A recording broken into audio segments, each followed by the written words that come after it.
People really doubt the military. Epstein is the big talking point again. Epstein Island, we all supposedly know what went on there. Some of the worst ever crimes. The military would obviously know that. The military can get terrorists in caves. They can get drone attacks, take people out. We would never know about it.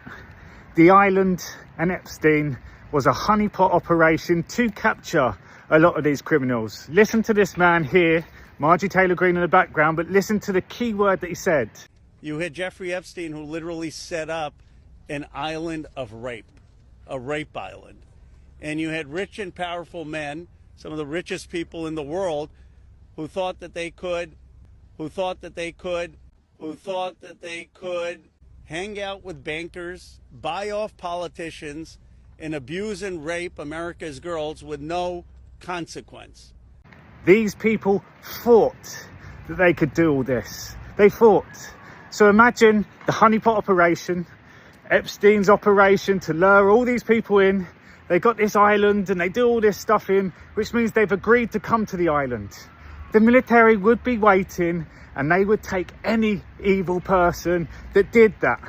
We're told Bill Clinton went to the island 27 times and everyone's like, Bill Clinton raped kids every time he went there. The military wouldn't let that happen. They wouldn't even let it happen once. But how would you know?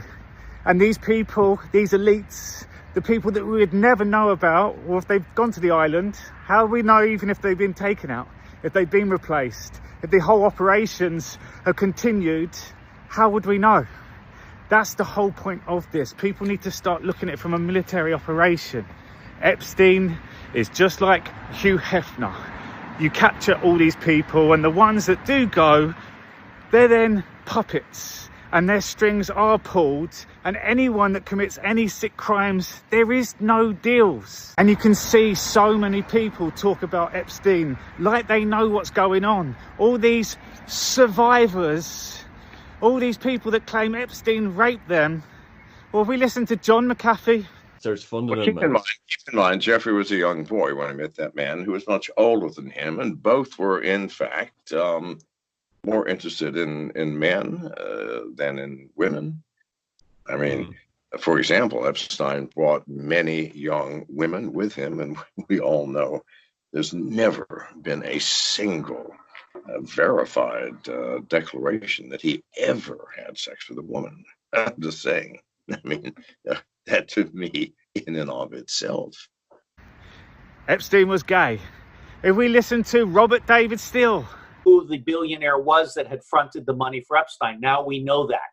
We believe it is Les Wexner, who is grotesquely, effeminately gay, has a beard wife who was artificially inseminated, according to someone that I spoke to this morning, and was Jeffrey Epstein's lover for many years.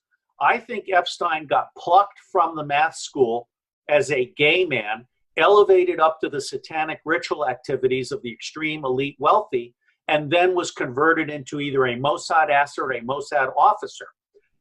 Epstein was gay.